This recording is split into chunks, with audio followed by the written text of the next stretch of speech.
হচ্ছে আজকে আমরা বেশ কিছু জায়গাতে কার্যক্রম করছি সারা বাংলাদেশের নাই। আমরা আপনারা ইতিমধ্যেই দেখেছেন যে অনেক জায়গাতে ভাঙচুর করা হয়েছে। সেই জায়গা থেকে চাঁপাইনবাবগঞ্জ সারা বাংলাদেশের নাই হচ্ছে আমাদের পরিচ্ছন্নতা কার্যক্রম চলছে। আমরা চাঁপাইনবাবগঞ্জে যত হচ্ছে শিক্ষার্থী আছে, আমরা ছাত্র ছাত্রীরা সকলে মিলে সারা চাঁপাইনবাবগঞ্জে যে জায়গাগুলোতে ভাঙচুর করা হয়েছে আমরা একটা লিস্ট করেছি। যত জায়গাতে ভাঙচুর করা হয়েছে সব জায়গাতে আমরা টিম ওয়াইজ কাজ করছি। আশা করছি আজকে আর 2-3 ঘন্টার মধ্যে সব জায়গা পরিষ্কার পরিচ্ছন্ন করা হবে।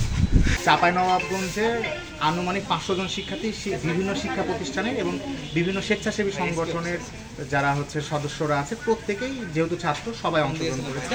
এদের আনুমানিক 500 জন হবে। যদি আমরা বলি আমাদের হচ্ছে মুক্তিযুদ্ধ কমপ্লেক্স পরিষ্কার করা হচ্ছে, থানা পরিষ্কার করা হচ্ছে, আমরা এখন এসপি অফিসে আছি এই জায়গা পরিষ্কার করা হচ্ছে, তারপরে বিশ্ব রোডে ভাঙচুর করা হয়েছে সেই জায়গা পরিষ্কার করা হচ্ছে, শিবতলাতে যে ভাঙচুরটা করা হয়েছে সেই জায়গায় পরিষ্কার করা হচ্ছে, মার্কেটে কিছু জায়গাতে ভাঙচুর করা হয়েছে সেই জায়গায় পরিষ্কার করা হচ্ছে। এই নিয়ে আরও বেশ কিছু জায়গা আছে যেগুলোতে ভাঙচুর করা হয়েছে এবং আরও কিছু কিছু জায়গা আছে যেমন ফুড অফিস আছে, কর অফিস আছে, যে জায়গাগুলোতে রাস্তার সামনে ময়লা পড়ে আছে ভাঙচুরে, সেই জায়গাগুলোতে পরিষ্কার করা হচ্ছে।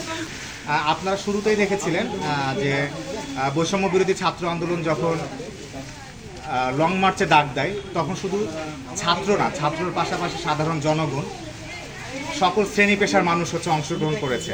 সেই সুবাদে সারা বাংলাদেশের নাই চাঁপাইনবাবগঞ্জেও শিক্ষার্থীদের পাশে সবসময় হচ্ছে তাদের অভিভাবক সহ সাধারণ মানুষ ছিলেন, খেটে খাওয়া দিনমজুর ছিলেন। এখনও তাদের সর্বোচ্চ সাপোর্ট আমরা পাচ্ছি।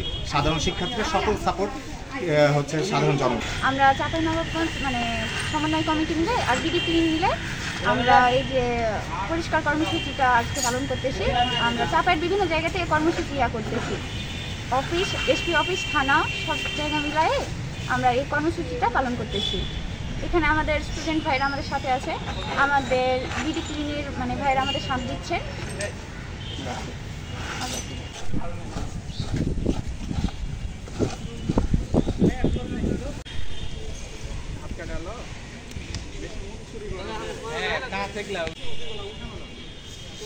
বড় পাইপ ছিল না, পাইপটা ওখানে রাখলাম কি উপরে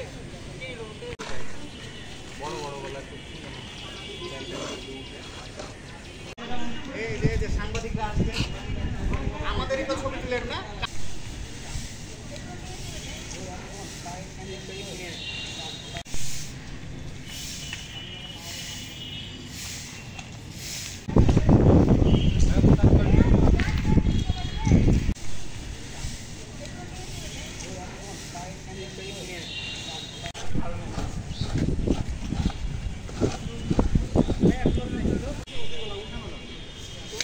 বড় পাইপ ছিল না, পাইপটা ওখানে রাখলাম কি উপরে